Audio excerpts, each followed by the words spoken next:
The Football Outsiders Fantasy Show. I'm your host, Scott Spratt, a fantasy writer for Football Outsiders, joined today by Derrik Klassen, as always on Tuesdays, to hit on the waiver wire targets for Week 7. Derrik, I'm still trying to regroup, lick my wounds, much like the Bills after Derrick Henry ran all over them last night. I had the gall of ranking him not as my top running back this week because of the difficult matchup, but I look kind of stupid. How was your Monday evening? The Bills did come in with the number one rushing DVOA, and they have the best two deep in the entire NFL up front. So, I think you were probably right to do that. And then Derrick Henry is just good enough that he can do whatever he wants. I felt like Josh Norman from last year when Henry just picked him up and threw him. So I'll try not to do that again the rest of the way. But today we should really focus on the waiver wire options for Week 7. Before we even get into that, let me mention that we are Monday through Friday live from 1 to 2 p.m. Eastern Time. Some combination of me, Derek, Aaron Schatz, Mike Tenier, and others. Monday, Wednesday, and Thursday, we're doing non-fantasy content, but I'm here Tuesdays with Derek to do the waiver wire, and then Fridays for a fantasy preview. I have an article up on footballoutsiders.com breaking down all of the waiver wire options for Week 7, and Derek, with his scouting expertise, is going to help me figure out which guys I'm too high on, too low on, et cetera, which I think this week, Derek, might be really important because between all these buys, and there's actually, I think, 6 teams on buy for Week 7, there's not a lot of options right now. So we're going to hit on some guys that we've talked about before that are still out there in a handful of leagues. And hopefully you can give us some thoughts on teams more generally in some of these circumstances, because I think they're going to help people, not just for the pickups, but for, judging these guys going forward. Let's get that started with the Seahawks and Alex Collins. The big news heading into last, I can't even remember when it was. Was that Thursday? Regardless, it was, that Chris Carson was, I guess, kind of unexpectedly going on injured reserve. The sense, I think, was that he might be able to play this week, but Pete Carroll was kind of playing coy about it. But then, bam, he's on IR. Suddenly, Alex Collins looks kind of like a bell cow back. He's had 17 and 21 touches the last 2 weeks with Carson sidelined. But then there are other things going on here.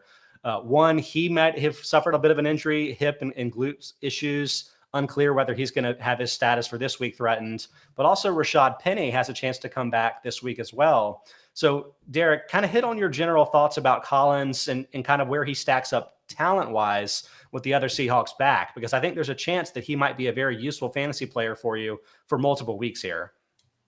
Yeah, I still really like Alex Collins, to be honest with you, because even if Penny comes back, to me, Penny is more of he's kind of just going to trudge ahead and get the yards that he can and kind of just take a body control, fall forward on contact kind of pace to his rushing approach. Whereas Collins, I think he does a much better job, I think, of just navigating the line of scrimmage, which I think is especially valuable when the Seahawks offensive line can kind of be up and down.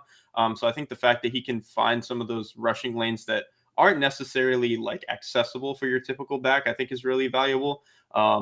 He hasn't quite been as good of a pass catcher as I think maybe we were hoping he could be. I think especially last week he was pretty. I think he had one catch for negative yardage, which is not very good. Yard, yeah. The parking room special is what we call that in loser league settings. Yeah. So he's kind of been a little bit disappointing in that regard, but I think as a runner, he just provides something that I think that running back room really doesn't have right now. And I think even when Penny comes back, he's probably still going to get, I think, a decent share of the workload. For that reason, I think you even saw against Pittsburgh, he didn't really get off to the greatest start, but he's kind of one of those runners that once he starts to feel out what kinds of fronts, if the fronts are playing any games or anything like that, he just gets a really good feel over the course of the game, and he starts to manage that stuff really well. Yeah, I think it's really important that he's as elusive as he is, because as mentioned, he's not getting a ton of the targets. I was kind of hoping that might go up with Geno Smith, because with Wilson, you kind of think of him as a downfield thrower. With Smith, you would expect him to maybe, rely a little bit more on his skill players after the catch, after contact, but hasn't happened so far. But it's important that Collins can kind of do more than what's there for him, because the Steelers are just kind of the beginning of the difficult part of their schedule. I think they have the Buccaneers coming up, who last year were the number 1 DVOA run defense. I think the 49ers are in the mix in the future too. They're a much better defense than I think people realize. So it may not be a tremendous slate of opportunities here for Collins. And if he's not catching the ball a lot, we kind of need him to continue what has been, 4.7 yards per carry so far. And because a lot of this production has happened in the last week or two, we don't really have a lot of the advanced metrics to kind of judge him on the yards after contact and stuff. But from what I'm seeing visually, like I think I'm seeing what you're saying is that like this is more than just a take what's there type of back. And I'm hoping that that can lead to these opportunities because it's really not a great situation around him right now, is it? With, again, Geno Smith, like obviously a big downgrade from Wilson, but not the best offensive line. It's just, it has to be him kind of creating himself, right? Yeah, I think so. I just think kind of like you were mentioning too, I think he does a good enough job of that. And I think he's, if nothing else, the best back on that team at doing that. Granted, I think on the one hand, he's also not going to generate you very many explosives. I don't think he's particularly, I don't really think he has that extra gear where he's going to, rip off a 40-yard gain very consistently. But the thing is, like, I'm not sure any of the other Seattle backs are particularly great at that either. So it's not like he's missing something compared to his peers there. Whereas I do think he offers some of that, shiftiness, I think, particularly in between the tackles and at the second level that Seattle's other running backs just don't really provide right now. So this is a challenging one because Carson's injury is a neck injury. We really just don't know a ton about it. It's the kind of thing where it wouldn't stun me if he didn't play again this season, but he also might be absolutely fine coming off of IR. So tough to judge, but I recommended a 36% FAB bid for players where Collins is still out there. It's about 50% of both ESPN and Yahoo leagues right now. Do you have a sense of whether that's too high or too low, or maybe in relation to the number 2 player we'll discuss, Khalil Herbert? Is it weird that I'm putting Collins ahead of him? I do think that, like, if Seattle gets players back, compared to like when I think the Bears maybe get players back, I think Collins is in a better spot. Like if both running back rooms are fully healthy, Herbert, and we'll talk about it in a little bit, is probably better in like an immediate sense. But I think if you're looking for a guy who's going to continue to give a high floor at the running back position for the rest of the season, regardless of who comes back into each player's running back rooms, Collins, I think I feel a little bit more comfortable about. Okay. Well, let's pivot into that Herbert discussion. I recommended a 21% FAB bid for him, which is lower, probably surprising given how productive he's been as the basically only back the Bears had last week with Damian Williams out on the COVID list. Herbert had 19 carries for 97 yards and a touchdown, caught 2 balls for 15 yards. Actually took every touch that a running back took for the Bears for the week. So very dominant, I would say very effective in that opportunity in what seemed like a pretty tough matchup against the Packers, if only from a game script perspective. But it's tough for me to go full on here because there's so many other Bears backs that could be in the mix, even if they weren't last week. I mean, the most obvious of those is Damian Williams. He's a little bit of a question mark, I would say, coming into this week. He went on the COVID list late last week, I think either Thursday or Friday. We don't know what his vaccine status is, but if the chance is that he maybe wasn't vaccinated, then he would have to be quarantined for 10 days, which would put him back really close to Sunday, week 7. So we don't know if he'll be back. Hopefully he will be for his sake. But then David Montgomery, currently on injured reserve, I think he's pretty likely to return in week 11 after the Bears have their week 10 bye. So you got a couple of big names there. And then Tariq Cohen potentially could come back at any point too. I haven't been seeing any updates on any of this, but yeah, like he's eligible to return from the PUP list, recovering from a torn ACL. I don't know if he's going to play or not. But there's just so many guys that could be in this mix here that I'm sort of making the judgment that I think Collins has a likelier chance to be the bell cow for longer. But why don't you tell us what you've seen from Herbert as a player so far? Because that may be a good guide to whether Herbert deserves to be on a bench at the very least, while the other backs sort of sort themselves out. I've actually been really impressed with Khalil Herbert, and I didn't really watch him very much coming out of college. So I didn't really have like a great frame of reference for what I was getting into these past couple of weeks. But I mean, he just does a really good job. One, I think, he's not the biggest back, but I think he's like plenty thick, and I think he does a really good job running between the tackles, taking the yards that are there. But I think what has impressed me most is that for a guy his size, he's relatively shifty and actually does a pretty decent job at the second level, like working some really odd angles around linebackers and really making them work for tackles and obviously making a few of them miss every now and then. So I think he has a pretty decently high floor with just his body type and the way that he likes to run between the tackles, but he has enough of a ceiling with juice at the second level that I think he's like a pretty dang good, like legitimate running back. I just think that, to your point leading into this segment, Montgomery's going to be back at some point. Damian Williams, while maybe not a better overall player, I think does offer more in space overall than Herbert does. So that's something entirely new. And then even though I don't think Cohen would at all tear into Herbert's carries, just because I don't really think they even want Cohen running the ball anymore. Yeah. That is a guy who would take away any potential pass catches that Herbert might be getting. So I think to your point, Collins is probably like the better long-term potential workhorse guy, but Herbert might be the better player. He's just in like one of the most loaded running back rooms in the league right now. To my amateur eyes, Herbert, it seems like he has really good vision. Like he's finding these cutback lanes and stuff that I don't think a lot of backs would see. And then suddenly it's kind of making more sense. Like, he was a 6th-round draft pick. You're like, I don't really have a lot of expectations for a guy drafted in that range. But to me, that's a skill that might be harder to pick up in the pre-draft process than some of the like athletic measurable type of stuff. Do you buy into that at all? And is that like a reason to maybe have longer term optimism for Herbert? A little bit, and because like the guys who get like a lot of credit for vision are usually the ones where it's so painfully obvious that you couldn't miss it. Like Zeke Elliott at Ohio State. Obviously he's like plenty athletic too, but when you watch Zeke at Ohio State, there was such a like clear like it almost felt like he was like seeing into the Matrix with the way that he ran sometimes. And unless you're at that level, sometimes it's a little bit harder to really buy in on a guy at a college level when you're just like, oh, he has good vision, but maybe he's not like the freakiest athlete. Yeah. I think that's how you get a lot of these guys who fall into day 3, because they're not necessarily bad players. It's just harder to see like what their dynamic skill set is. And it can be a little bit trickier to judge like what their vision is going to do, how it translates into the NFL. It's also entirely possible. I think he was at Virginia Tech, and people might have just. He was a 1-year wonder, like a transfer to Virginia Tech, right? So like there wasn't years to build the momentum for what he was as a prospect, the way that there was for Elliott or other players. Exactly. And I think that has a lot of it too, where like, especially like, I think a lot of times with running backs coming out of college, teams like to see these guys who are workhorses and who have done it for a long period of time. And when that wasn't the case, I think that was a little bit trickier to buy in.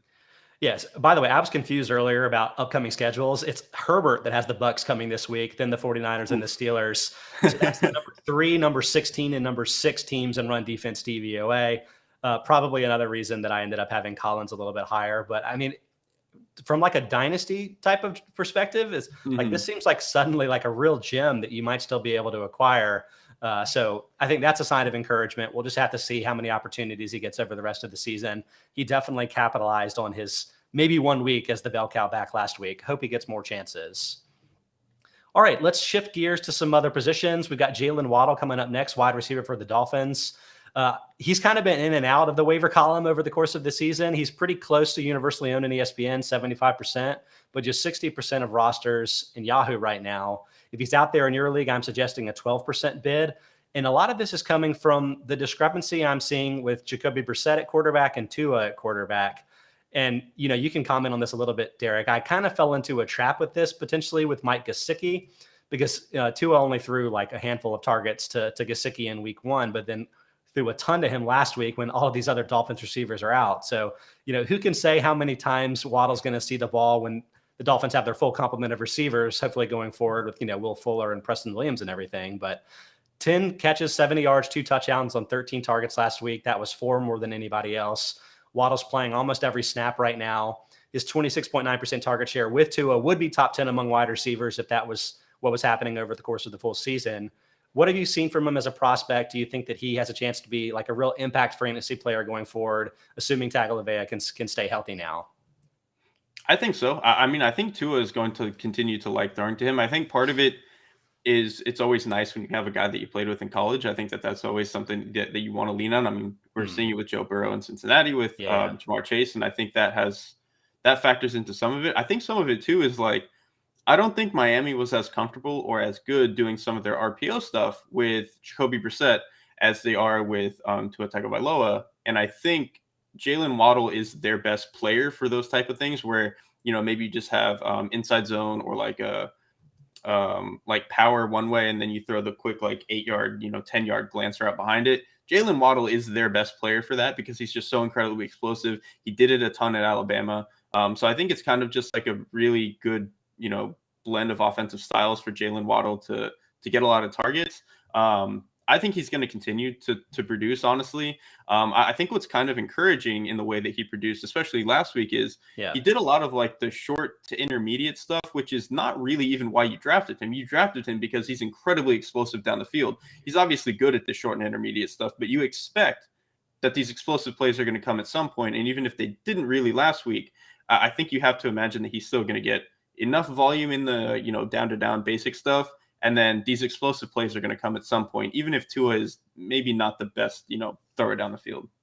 It seemed like Henry Ruggs was such a natural player to compare Waddle to. And then when Ruggs was kind of only a downfield play threat last season and had basically zero fantasy value, I almost feel like that kind of hurt Waddle by association entering drafts this year. But like Waddle's got the type of role that we were hoping Ruggs would have for his fantasy value, right? Where it's like chances for explosives down the field, but also the more consistent target volume with some of these dump offs and stuff. So to me, like that's a really intriguing possibility for fantasy, assuming that Tagovailoa can be a lot better at quarterback than Brissett was, right? I'm also really encouraged by the fact that while the 3 touchdowns in the 2 weeks with Tua at quarterback, that may be a little bit unsustainable. It is pretty well supported by 1.7 expected touchdowns based on like where he's seeing his targets. He has 3 targets inside the 5-yard line in that stretch too. So again, it's not just between the 20s downfield type of targets. There's a diversity to this role that I think can turn him into a relevant fantasy option for you. All right, next up, we got a guy that was traded, Zach Ertz, tight end now of the Arizona Cardinals. I'm suggesting an 8% FAB bid here. I'm a bit of a mixed mind. Like we've been desperate for Ertz to get out of Philadelphia for his value and for Dallas Goedert's because they were kind of eating into each other. Had actually surprisingly similar target shares, I would say, given the relative ages there, and Goddard being the better talent you would think at this point in his career. But with the Cardinals, I don't know. Max Williams, he was having more fantasy value than I expected for a blocking only player, but there was a bit of a mismatch between his volume of snaps, playing about 75+% of snaps in weeks 1 to 4, and a 15.5% target share in recent weeks that was 14th. I think that was kind of him peaking there. So do you think that Ertz, like, is he a better talented receiver than Williams is at this point, and is that going to be enough to maybe boost him up to the borderline tight end 1, tight end 2 range that you would probably need for him in shallow formats? I have a lot of reservations about this. I mean, part of it is Ertz just doesn't have the juice that he used to. And the argument might be that he never really won with athleticism. He was always a guy who just had a really good sense for finding soft spots in zones, bodying you up if you're trying to play him in man coverage, stuff like that. And he's still going to have some value doing that. But not having any juice at this point, I think in his career, especially after the catch, it is really disappointing. I think part of it too is if the typical value of a tight end is supposed to be, or of Ertz in particular, is supposed to be this short to, maybe intermediate, security blanket type kind of over the middle. I just don't think that that's a player that Kyler Murray is going to get a ton of value out of, especially out of a guy that's going to be, kind of coming in mid-season. I think that's just not, I just don't think that that's really what he's going to get a lot of value of. I think it's going to be nice for the offense that it's there as a threat, but I just don't think that Murray is going to be that interested in targeting it very much. So I'm not too in on this as a fantasy buy. I think it's good for Arizona that they tried to get another body at tight end and make sure they had some healthy, experienced players there. But from a fantasy perspective, I'm just not very excited, I don't think. Yeah, I love planking on the YouTube chat says that's too many mouths to feed in Arizona. And I kind of feel the same way.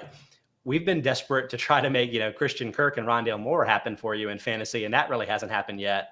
But I do want to hear your thoughts on, if Ertz, by not being with the team all season, maybe being less of a versatile player than Max Williams from a blocking perspective, et cetera, what is that going to mean for, let's say for Christian Kirk specifically? Because Kirk last week, he set a new season high with an 85% offensive snap share, 5 catches, 75 yards, and a touchdown at 8 targets, which led the team by 2. Now, that type of thing has been kind of whack-a-moling all season with all of these guys, but is it possible that the loss of Williams is going to lead to more reliance on 3 receiver sets and guys like Kirk and Rondale Moore maybe shifting their way to some fantasy relevance? The overall target share this year hasn't been very good, but it was better last week, and I was curious if you think that'll continue. Maybe not a seismic shift, but I think it's definitely helpful, and I think you're probably going to get a few more snaps and a few more targets to wide receivers and stuff like that. I think especially maybe like forced stuff over the middle. I mean, they might try to do a lot more like getting a lot of these guys on shallows, maybe like tunnel screens to attack the middle of the field. Because honestly, like a lot of play design or whatever you want to call it is it doesn't really so much matter like how you are attacking the short middle of the field, whether that's throwing to a tight end, whether that's running the ball, whether that's tunnel screens. You can kind of just do whatever you want. And so I think it's entirely possible that Arizona shifts a little bit away from getting those targets to tight ends, maybe just trying to get like their yak guys some touches in that area. So I think Emmanuel Sanders makes an interesting comparison because his 17.4 target percentage and then Kirk's is like right at the same at 17.3%. So it's just like, could these players be the same thing? That's not a high enough target share you would think to turn them into fantasy relevant options. But then suddenly Sanders is one of the wide receiver leaders in both touchdowns and expected touchdowns at the position. Kirk is lacking a bit there, but does have 3 touchdowns on this season. Is Ertz going to disrupt that in the red zone? Like even if Ertz isn't going to have enough targets to really be a hugely relevant tight end option, you already have Hopkins there. Like, are there too many more obvious red zone targets that it's going to prevent Ertz? Prevent Kirk from like having the red zone value that may be elevating Sanders to flex territory? It's hard to say because Murray really doesn't operate the red zone the way a normal quarterback does, in my opinion. Like he can obviously do like the quick stuff where he's just throwing to Hopkins and you're throwing a jump ball or whatever, and Hopkins is obviously very good at that. But like a lot of the time in the red zone when they're throwing the ball, Murray is trying to break the pocket as soon as possible, which I'm not even saying is a bad thing. He has a really good understanding of like eyeing the first thing he wants to see and then just knowing like the best play for him rather than trying to see the field from this condensed space when he's shorter in the pocket. It's tough. Like that's just the reality of what he is as a player, but he's so good at getting outside of the pocket and he knows how to do it that I think he's kind of just accepted that that's the best way for him to play in the red zone. And so I think that makes trying to delineate how they're going to get their red zone touches really tough because it's just such like a chaotic environment. Safe for pretty much everybody except for Hopkins, who I think we know is going to get those targets. I think where I net out is that I think both Ertz and Kirk should probably be on your fantasy benches right now, that I just don't really want to start them. I'd like to see this for a couple of weeks and see if there's any type of subtle shifts that maybe enable either of them to be fantasy relevant options. But I think that for now, I'm probably guessing that it's going to be a little bit more of a whack-a-mole situation where besides Hopkins and obviously Murray himself, there may not be the fantasy options that you want, even if this offense is one of the better ones in the league overall. And I want to mention, thanks. I love planking for the comment. I see you have a question too. We're going to get to that later because one of the players you discussed is one of our waiver options. But thanks to everybody for following along with us on YouTube live, 1 to 2 p.m. Eastern time every day, but on both Tuesdays and Fridays when it's the fantasy stuff. We're going to take all your questions and hold them to the end for a bit of a QA session. So we'll get back to you guys on that. Thanks so much for watching live.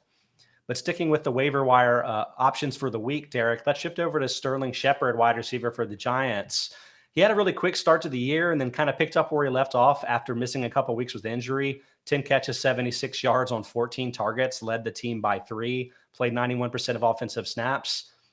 I'm going to guess that he got dropped in about a third to a half of leagues just because of the injury. I mean, people think it was pretty transparent that he was going to be a pretty effective fantasy option. He actually has a 28.4% target share, his 3 healthy games. That is 6th, tied with Tyreek Hill at the position. I mean, the Giants, they're absolutely injured up to the gills, right? And we don't know whether Kenny Golladay is going to be back this week. Kadarius Toney suffered an ankle injury. I guess it was really more of a re-aggravation at the beginning after like 6 snaps last week. So there just aren't a lot of guys here. But tell me what you think about Shepard and maybe where he'll stack up to both Golladay and Toney when those guys are all healthy on the field together. Is Shepard more of a short-term fantasy option for you? Kind of what I'm suggesting maybe with that 5% FAB bid? Or do you think that, going forward, he can actually have fantasy value all the way through the season? I think he can have value. Like I really like what Sterling Shepard provides for this offense because I think he is their best guy in the like 1 to 5 yard area, whether it's shallows, hitches, slants, whatever it is, speed outs. I mean, I think he's just their best guy at giving Daniel Jones those easier throws. And I think Daniel Jones is actually pretty good with like pre-snap recognition stuff. And he's really good at seeing those throws just based on leverage, what the coverage is, the front, all that stuff. I think he's actually pretty good at that. And if Shepard is their best guy for that, I think that's always going to give him some value. And then I think Shepard is still pretty good over like the intermediate middle area of the field. I'm not really sold that he's going to generate that many explosives. I know he had the one earlier in the year against, I think he beat like Patrick Surtain on like a catch and run or something like that. Those might not happen all the time, but I think he just provides so much stability over the middle of the field and in the short area for this offense that he's kind of always going to have value. Because I mean, their other like best guy for that is Evan Ingram, who like frankly is just horrifically inconsistent. And it's really like better with the ball in his hands than he is at getting the ball in his hands. So I kind of think that Sterling Shepard is always going to have some value in this offense, even if guys like Toney and Golladay come back, because like Golladay, I think, is a lot more of like a sideline guy. He's a guy I think you want to press down the field, contested situations and stuff like that. And Toney, I'm really coming around on Toney as like a legitimate receiver, but I still don't think he provides a lot of the safety net, safety valve stuff that Shepard does over the middle of the field. He's a lot more of a guy you're trying to work open into space and stuff like that. So like in an ideal version of a healthier Giants offense, do you have Toney on the outside and Shepard on the inside? And that way you have like all three receivers on the field together. Is that what they're trending toward, do you think? That would probably be what I would want to do. And then you can kind of mix in Darius Slayton, just kind of as like I don't know, like a change up to the offense in a way. But it seems like Toney is kind of, I still think Darius Slayton is actually probably better at like working himself open on straight vertical routes than Toney might be right now. I'm not sure if that's something he's as comfortable with, but I think Toney is convincing me that he's a lot more of a legitimate outside route runner than I really thought he was coming out of college, or even than he was in like the first 4 weeks of the season. Well, this may be me buying into the hype a little bit too much, but Toney is actually the one of these fantasy players that I would want the most in fantasy with an eye toward the fantasy playoffs. In the short term, it may be tough. The Giants have their bye in week 10. And given that ankle injury, the reaggravation happened, I feel like he's a major question mark for week 7. May only have one game or so of giving you potential value before the bye. But in that second half of the season, I'm really intrigued. Toney's actually been targeted on 37% of his snaps the last 2 weeks, including those 3 targets and 6 snaps last week. That's hard to say. But again, yeah, like that was during the same period when all of these other guys are injured, including Saquon Barkley. It's tough to unpack to me how much of this is like a Toney breakout and how much of it is it Daniel Jones throwing it at the only viable option. I think Dante Pettis ended up having a ton of targets last week. So like these sort of things can happen when there aren't other options. But do you think Toney can be a heavy volume guy when both he and Shepard are playing, when Galladay's playing, when Saquon's playing? I know you're impressed by the talent, but like, is that in the realm of possibility? I'm not positive I just don't know how he would be a super volume guy at this stage in his career. Just because, like I said, I don't think he separates down the field particularly well right now. And then I don't know, he's not like a particularly good contested catch guy either. And he does do a good job of separating. So maybe he's just not going to get himself in those situations very much. But like, it's the NFL. You're going to play good corners and they're going to man you up and you're going to have trouble at some point. And he plays a lot smaller than his 6-foot frame suggests in a lot of ways. So I don't think he's going to be very good in a lot of those contested situations. So I think he's shown he's a good player. He's very explosive. He can get the ball in his hands, which they've actually shown they can do a pretty good job of getting the ball in his hands, even on like non-gadget plays. He's been working himself open. They've also just been running some simple hitches and stuff like that versus off coverage that can get the ball into his hands very quickly. But he's, I think, just not a complete player yet to be that kind of like, workhorse wide receiver, if there really is one. Which is not to say he's like a bad player. Maybe he'll get there next year or whatever. I think it's just a little too early for that to be the case. Yeah, I love planking on YouTube. Kind of says something similar to what you were saying, where the Giants could potentially scheme Toney open and not just specifically in gadget types of ways. So I think that's a source of optimism. I also have optimism too, is that the other Giants receivers, while they may be relatively healthier at the very moment, it's not like, Sterling Shepard hasn't been hurt. I think he's missed at least 3 games in 4 of the last 5 seasons. Kenny Golladay is just like a hamstring injury waiting to happen at all times. Like, it wouldn't be shocking to me if in December, Toney was the only one of those guys that was healthy just by circumstance. So to me, that gives him a higher upside as well. And so I think that's a good reason to have him on your bench, even if you don't necessarily expect a ton of value from him over the next month or so. And the last thing I'll say is, like, if Shepard does get hurt, who is obviously a better slot player for them, Toney can play in the slot. I know he's played a lot more outside, I think, to this point in his NFL career, but like he can go back inside. I think he did a lot of that at Florida. So, Black Teps, he's implying that I think that the Giants may be playing Tampa. I don't know when that is. That this week or is that in 2 weeks? I don't know. I haven't looked at the schedule yet to say, but yeah, Tampa may not be the best defense to play your Giants against. But then again, if Tampa goes up by multiple scores, you might be able to game script your way to some fantasy success, even if the team isn't doing so well. So remains to be seen, but check out my start and sit content when we get there, and I'll give you advice at that point. But sticking with the waiver stuff, Derek, Ricky Seals-Jones up next, tight end for the Washington football team. We're down at the FAB bids where I'm saying 2% here and 1% on a lot of these guys the rest of the way. So these may be really more deeper league options than anything else, but tight end is a bit of a wasteland, kind of like the way it always is. And Seals-Jones, what you like is the playing time is definitely there.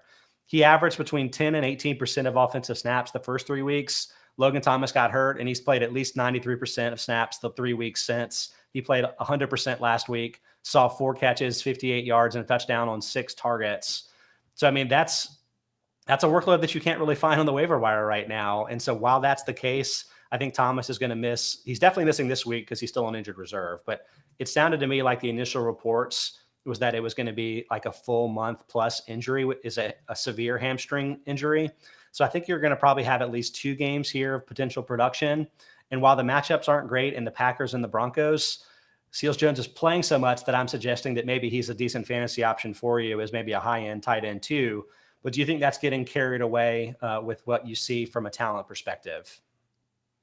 I mean, I kind of think it's one of those situations where the talent just doesn't really matter. I mean, to your point, like he's going to end up playing a lot of these snaps, and it's not just that he's going to play a lot because Thomas is out. It's that he's really their best, like big body player. Like a lot of their receivers are good, but they're a little bit smaller or like average stature. It's kind of the thing with Dawson Knox in Buffalo, right? Where like Knox is very clearly their best, like big player threat, their best guy to like box people out in the red zone, short yardage, stuff like that. So even if Ricky Seals-Jones is not a particularly great player, I think he's going to get all the playing time and he feels like a particular role in the offense that nobody else really can. And I think that's going to net him targets, even if his hit rate on finishing on those targets is not particularly special. I mean, it seems a little silly to even bring up, but I feel like Cam Sims' injury actually plays a bit of a role here because while he's technically a wide receiver, he's like 6'4" or 5 or whatever, and could be that type of red zone role. So like while in a A versus B situation, you wouldn't have expected Seals-Jones to completely fill what Logan Thomas was doing for this team and being a tight end 1 for you. He's kind of having to play both parts there where, like you said, like the other players on the team, like McLaurin, like De'Ami Brown when he's healthy. I don't know if Curtis Samuel is coming back anytime soon. They don't fill the same box. It reminds me a little bit of the Cowboys with Dalton Schultz with what you've been saying, right? Where you have a lot of players that have a lot of talent, but they're kind of in a similar grouping to me where you have this just one other guy that has to get fantasy value because of his uniqueness in the offense. Absolutely. And you know, like it's not exciting to pick up a player who's not particularly great and probably won't even continue to start when the other guy comes back. But I mean, yeah, I think we're both saying it. Like he just fills something in the offense that isn't there. And even if it's not like the sexiest option, that's going to have value. Yeah. So I love planking. Seems like he may know Ricky Seals-Jones. So big advocate there. Take that with a grain of salt from a bias perspective. But he's talking about Taylor Heineke particularly targeting him. And I'm curious if you think that Ryan Fitzpatrick's potential return within the next few weeks, is that going to change the equation at all with this offense? Like I know that Fitzpatrick has a reputation as being a field stretcher, and I feel like that might make a big difference for McLaurin specifically. But like, what about the tight ends in this offense? How will that change with a different quarterback? I think it's probably fine because Fitzpatrick is a field stretcher, but he's also very much I'm very willing to just throw it up to the big guy and let him try to make a play. I don't think he minds doing that. And I don't really think either Heineke or Fitzpatrick care about like how little Seals-Jones has played in the offense. Like, I don't think they're as interested in like, oh, I have to have perfect chemistry with this guy. They're like, no, that's the big guy. I'm going to throw the big guy the football. And I think both are very aggressive in that way, kind of to their detriment at points. But I think in terms of generating fantasy value, I think it's going to be probably fine for Ricky Seals-Jones, regardless of who the quarterback is. That's the beauty of fantasy, because interceptions, they don't really matter so much for the skill players from a fantasy perspective. So hopefully Seals-Jones will just keep catching the touchdowns no matter how many picks and turnovers his quarterbacks are causing. So that's fun. Let's move on to a situation that, at least for me as a projector of fantasy stats, has not been super fun, and that's the Ravens running back rotation. Derrik, the last 4 weeks, basically, I'm projecting Tyson Williams, and then he's inactive. And then I'm projecting Le'Veon Bell, and then he's inactive. Speaking of the total whack-a-mole situation, where last week it was Bell, and he ended up playing a decent bit. But I'm actually suggesting that Devonta Freeman may be like a 1% FAB target, maybe in your deeper formats. He's played a little bit more over the last 2 weeks. I mean, he was in the 8 to 16% snap range in weeks 2, 3, and 4, but up to 27% and 30% the last 2 weeks. That's not a ton. That's not even what Gus Edwards was last year. But part of this is banking on the idea that Latavius Murray suffered an ankle injury late in the game. And we don't really know yet what the severity is, but if that ends up being a high ankle sprain, that could be a multi-week absence.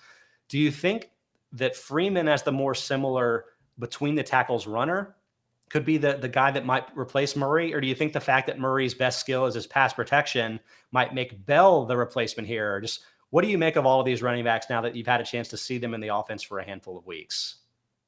I'm just done trying to figure out who is what they want to do with the offense. Because, earlier on, I thought it was okay, Tyson Williams, because he's so explosive, maybe they just want to generate explosives with the run game. And then they very quickly stopped doing that. And then they started really leaning on Latavius Murray. And I was like, oh, maybe they just want to workhorse between the tackles. And then now they bring in Le'Veon Bell, who is another good pass protector and can be a pass catcher, even though he really hasn't to this point. And then they have Devonta Freeman, who is more of the kind of raises the floor in a way of what your offense can be. I think he's just a very sharp runner, even if he's not as explosive as he used to be. He did have one really good run last week that he kind of got out to the edge and did a really good job of. But I think generally he's not that great. But I think it's just so hard to judge what they want to do with the offense. The only reason I would maybe pick him up is kind of like you mentioned, the severity of whatever Murray's injury is. If it's bad, then yes, he's probably just going to, at the very least, split carries with Le'Veon Bell, which is probably going to be enough to make him relevant. But if all three of those guys are healthy, it kind of seems now like maybe their approach is just constantly rotating all of them. So you just always have fresh legs, which is something that is going to have value, even if none of them are particularly great players. It's just kind of so hard for me to figure out what they want to do for the offense that I don't know. I'm probably out on Freeman just because, kind of to your point, it's a whack-a-mole situation, and he could get 2 carries next week and then 14 the one after, and I would be like, yeah, that makes sense. I'm struggling here because I'm not sure how much to read into what happened last week as being what the Ravens want to be doing, and how much of it was a matchup specific thing to do with the Chargers. I think we've talked a good bit on the show about how the Chargers, they were the 31st ranked run defense entering the week. They may be in last place now. And, shouting out your buddy Nate Tice, who I think shouted you out on the Athletic Football Show recently, the Chargers had a huge split in terms of yards per play allowed in base versus in nickel, dramatically better in nickel. And so I think the Ravens entered this game and they're like, we're kind of crushing it as a passing team now for the first time in the Lamar era, but let's just straight up line up in 12 personnel and pound the rock against this team that can't stop it in base, right? So all of the running backs had value this last week. I almost think all three of them scored maybe. But I feel like that is a very specific game plan to the Chargers. And if suddenly you told me that Freeman turned around and went back to the 15% snap share last week, if he did that in the future against different types of teams, I would believe that too. So I don't know how much to unpack as being the matchup versus what the Ravens want to do more generally. Do you have any insight on that fact? I think it's definitely a matchup specific thing. I mean, the Chargers, I have said, I don't know if I said this on Twitter, but I said it in a group chat that the Chargers are so bad in base because they're not actually in base because they have Kaiser White on the field, who I don't think is a linebacker. So I don't think they're actually in base is kind of my argument. But I think their defensive line is also just horrible. I think what's kind of cool about the Ravens offense is even though their offensive line is not as talented and strong as they used to be, I think because they designed their run game so well, when you are up against these defensive lines that aren't particularly good against the run, when you get, it's a favorable enough matchup for their offensive line to block well. And then you have the factor of Lamar Jackson adding this other element that is kind of just unblockable. Yeah. I think it actually lets their run game be really good in these particular matchups, even if they don't have, offensive line of old. So I could maybe see a guy like Freeman have value again if they come up against another bottom 8, rushing defense where they think that they can get away with this again. But I think against any team that can competently handle the run and has more than one good defensive player up front, I think you're probably gonna see the Ravens throw the ball a lot more. Probably. You're kind of betting on the rushing touchdown, which granted Latavius Murray, I think, has gotten one in 4 of his 6 games, but that may be a little bit harder to guess if Murray is out, and that would potentially, reactivate that Tyson Williams too. It may be pretty difficult to predict who is going to be the player that gets those opportunities. So deep league maybe only. But Derrik, let's stick with the Ravens, a player that I think is more interesting to talk about, if not necessarily more interesting from a fantasy perspective this season. Rookie receiver Rashod Bateman made his debut after starting the year on injured reserve. I think had a pretty encouraging debut, I would say, from a general perspective. 6 targets, tied for the most on the team, 4 catches and 29 yards. But it's hard for me to say that this is trending toward any type of fantasy utility this season. Marquise Brown is enjoying kind of a quiet breakout as having a top 25 target share in the league, which says a lot in an offense that's, tended to rely on passes to the tight ends and running backs in Lamar's era. But what do you think of what you've seen from Bateman in his debut, and what's going to happen when Sammy Watkins potentially returns from a hamstring injury, maybe even in week 7? I thought Bateman was awesome. The thing with Bateman, I think that is so valuable in this offense is that what I will say is he's never going to, I think, eat into Marquise Brown's usage, because Marquise Brown is just much more of a downfield player. He's a lot better at, opening up space, both vertically and horizontally and stuff. So I think just such a different player that they're not going to eat into each other. And I think Mark Andrews almost the same way. He's one of the best field stretching tight ends in the league. And I think that's not really Bateman and Andrews aren't really going to hurt each other there. And I don't think Bateman can eat into Andrews' touches in that sense. But that team really, really, really needed an alpha receiver who could just win ISO routes. And what did Bateman do all game? He won ISO routes in the short to intermediate area. And I think it just gave Lamar Jackson kind of a degree of confidence that he could have this guy who could win these one-on-one routes really consistently. Because for all of Marquise Brown's value, that's not really what he's good at. He wants to get you down the field 20 yards or whatever. But I think Bateman just did such a good job. I think he ran a couple of hitches, slants, stuff like that. He had the one drop, I think, on a 3rd down that was really bad, but he was wide open. He did a good job of getting space for himself. He just had an uncharacteristic drop that I don't think that's going to continue as much as I expect him to keep getting open. And he also had one play on a hitch route where he made a really good move in space immediately after catching the ball that kind of highlighted what he can do as a yards after catch guy. So even if he's not going to be the number one guy in terms of volume in this offense, I think he fills such a particular role, even when Watkins comes back, that I'm pretty excited for what he might be. And I would maybe be willing to tick up a couple more percent than 1%, honestly. So even drop aside, I think he did convert a bunch of 3rd downs, and seems like he could be sort of the premier 3rd down option for the team. But my question is the Ravens are so good at staying ahead of the sticks that how much are they going to be stuck in those 3rd and 6s to 3rd and 9s where Lamar needs to be throwing on those downs? I just don't know if we think the volume is going to be there to drive him to shallow league fantasy consideration, I would say. Is this just, I know you're saying you advocate for him, and given that he's inexperienced and a rookie with so much talent, I think it definitely makes sense to pick him up from a fantasy perspective and just see. But it seems like a player that might be better in real life than he is in fantasy. Do you see that? I think that's possible, but I also think it's just we haven't seen the Baltimore offense do very well in the short passing area with, these wide receivers, because they just didn't have a guy who was good at doing it. And now they have a guy who can. And even though he didn't really get a lot of early down usage in this game, I think he was more of a late, when you need a bucket, he was the guy who could get you a bucket. That's kind of what he was. But I don't know. I think the longer he sits in this offense, I think they're going to try to use him a little bit more than they have the last game. So I don't know. I think maybe I'm betting on his talent rather than his usage a little bit too much, but I don't know. I think he's just such a good player that he's going to end up figuring it out. I like it. And I also like that we've apparently deputized I Love Planking on YouTube on the chat. He's telling Rolando Fontanelle that we're going to answer his trade question, his keeper questions and stuff at the end of the show. And we will. Thanks so much for everybody watching us live on YouTube. We'll get to all those questions at the end of the show. We've got a couple more waiver names to hit. To me, we're getting down to the range where I'm really not super excited about these guys, but maybe you'll tell me I'm wrong, Derek. Starting with Donovan Peoples-Jones, wide receiver for the Browns, I'm saying it's a 1% FAB bid, probably a deep league only guy here as well, but had the big game, 4 catches, 101 yards, and 2 touchdowns on 5 targets. One of those was the crazy end of the first half Hail Mary conversion that Baker had, which that was kind of crazy and fun. The thing about Peoples-Jones is that while it seems great that he's playing so much, 78% of offensive snaps this week, he's been playing at least 65% of offensive snaps every week this season, kind of alternating between first Odell Beckham was out, then Jarvis Landry was out. Both of those guys may be back soon, so that number may be going down. And even when he was playing 75% or so of snaps the first 4 weeks, he only saw like 2 or 3 targets over that entire month. He's got 6 and 5 the last 2 weeks, so maybe it's trending, but I kind of feel like the Browns just – these guys come and go, just like in David Njoku had the random big game last week, 150 and 1, did nothing the week after. Is that what you're seeing with Peoples-Jones, or do you think that he has a chance to break out? The talent might suggest he does, but what do you think?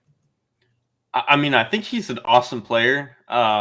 His body control and hands are just like, it's really like, I kind of tweeted about it earlier, but it's almost like when the ball's in the air, his hands like magnetize to the ball and his body just like follows and does whatever it's supposed to do to make that work. It's almost like the rest of his body just ragdolls and he finds a way to get it. But I think his body control is fantastic. His hands are good. And I think he does provide that kind of, safety net a little bit more than I think a guy like Odell Beckham does over the middle of the field. Yeah. The problem to me is like Baker is not very good at throwing the middle of the field. So his targets in that sense, I think especially you saw through the first few weeks, were really limited, even though he was good at that. And I think a lot of his targets beforehand, like before these past couple of weeks, were like pretty much him only exclusively getting back shoulder targets down the field, which like he was good at those, but that was kind of all he was providing. And then a lot of his stuff over the middle of the field is going to be a little bit more contested. And we know that Baker Mayfield is a little bit up and down, even targeting that stuff, let alone throwing it well. So I think Donovan Peoples-Jones is like a good player, but between how crowded some of their wide receiver room can be, how good they are at getting, their running backs the ball in space, how much they like to use their tight ends. It's just like, he's a really great player for them in real life. I don't know how good he is in your lineup. If I can't interest you in Donovan Peoples-Jones with Baker at quarterback, how about with Case Keenum at quarterback? I'm actually he might be more willing to just say screw it and then just chuck one. I'm a little bit ahead of my skis right here because I don't really know exactly what's happening. What I do know is that Baker Mayfield has a partially torn labrum in his non-throwing shoulder, and he's been playing through it the last couple of weeks. But there's a headline on ESPN right now that basically says the Browns don't think Baker's injury is going to knock him out the rest of the season. But it's phrased in such a way that I'm not even sure he might play next week and he might not play for 2 months. I'm confused about the situation. He said he's playing. I don't know if that's. I'm sure he wants to. He's not the doctor, so I don't know. I would say it hasn't gone tremendously great visually to me the last few weeks playing with the torn labrum. I know it's not his throwing shoulder, but I mean I'm sure that causes a ton of pain. Like I'm sure it's causing problems.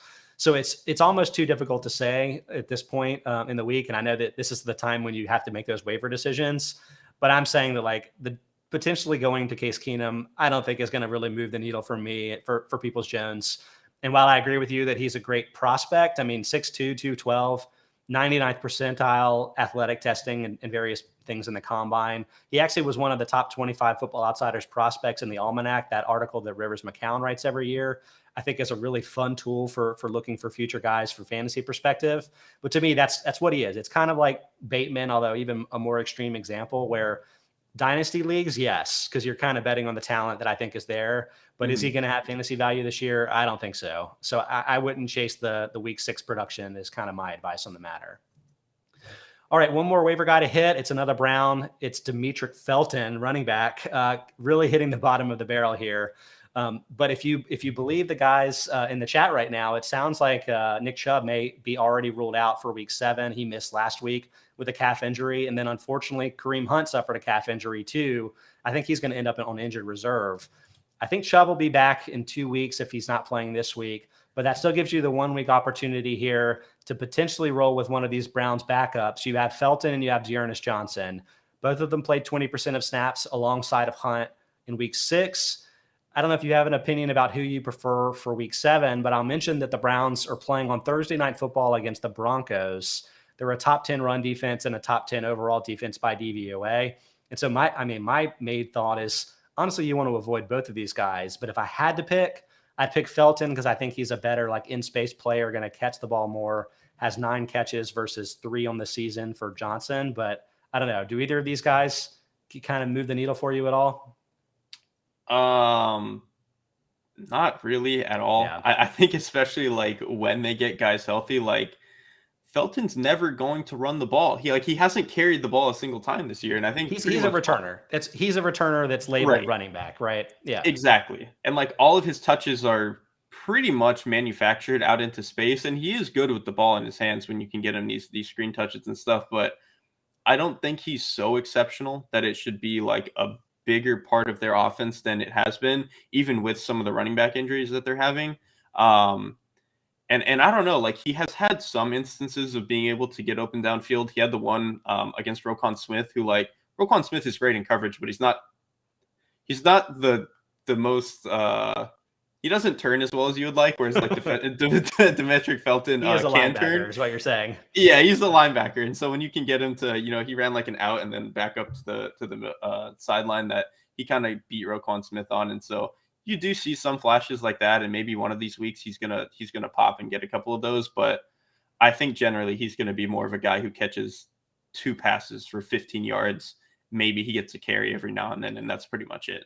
And Dearness Johnson, maybe he'll run into a touchdown. He would probably be the player that got those chances if they ended up on the brink of the goal line.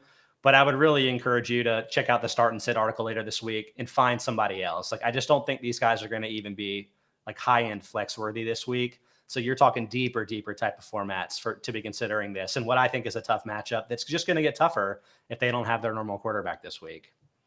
All right, that hits the waiver, guys, Derek. But let's round up some of these questions that we've been getting live on YouTube. Again, reminder to everybody that we're live Monday through Friday, 1 to 2 p.m. Eastern time, YouTube.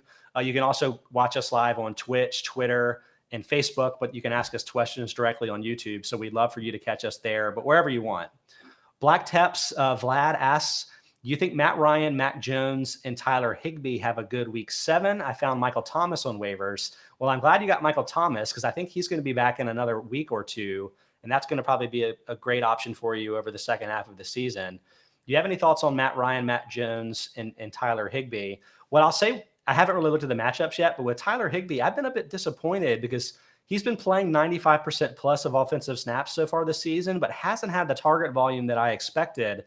And I assume that's because he's in blocking more than he traditionally had been previously without the second tight end. But do you have any thoughts on any of these 3 players, maybe more generally? With Higbee, I'll just quickly say that I think part of it is the blocking, like you're mentioning. And then also I think because of the way that the offense has opened up and with the receiver talent that they have, I think they've done a much better job with their receivers stretching the field horizontally and stuff, that they're kind of just okay not even trying to get Higbee on any of that. And then Stafford, truthfully, is just not a guy who wants to target the short area of the field very much. Mm-hmm. And he'll kind of just bypass a lot of his checkdowns or whatever, his safety valves, and just throw a 20-yard over route that maybe he shouldn't throw, but he's good enough to throw it and he gets away with it. So I think that's hurting Higbee's value a little bit, even if they do like getting him touches on screens. Definitely a guy who I think at this point, better on-field football player than in your lineup. Matt Ryan and Mac Jones. With Mac Jones, I'll say that he has been playing a little bit better, and I think he's doing a little bit better job of gauging when he can and should attack down the field. Yeah. The problem is we might be buying into it a little bit too much because last week he had the one against Dallas where he hit, I think it was Kendrick Bourne on the deep ball, the 75-yarder that the safety bit way too hard on.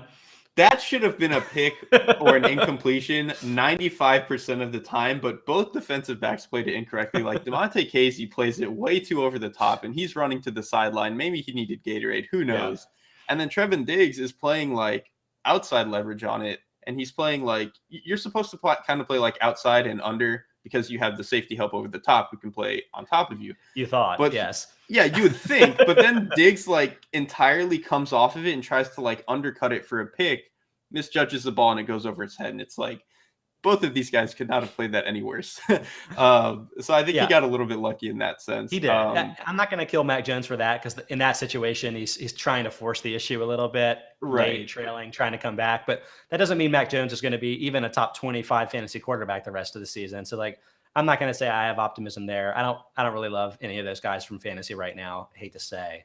Yeah, I think I probably agree. Sticking with some of the Rams, we have another question here from Rolando Fortunel.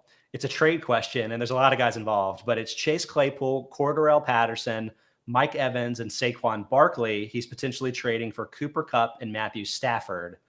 And my snap judgment is that this is way too much. Like Kupp is either my second or third true talent wide receiver at this point. I'm definitely believing what I'm seeing there. I think by and large, the touchdowns will continue. But like, maybe this is a bold thought, but like, are we sure that Matthew Stafford's a top 10 fantasy quarterback? Like, I know he's playing pretty well in real life. There are some mistakes too, but like, he doesn't run at all. So he's going to have to play like Tom Brady to be a clear top 10 option for you at the position. So unless this is a deeper or 2 quarterback league, I don't think that Stafford is like a slam dunk trade target, because you can always mix and match at quarterback if you need to. And I'm relatively bullish on Claypool. I think he's getting more targets now that Juju is out for the season.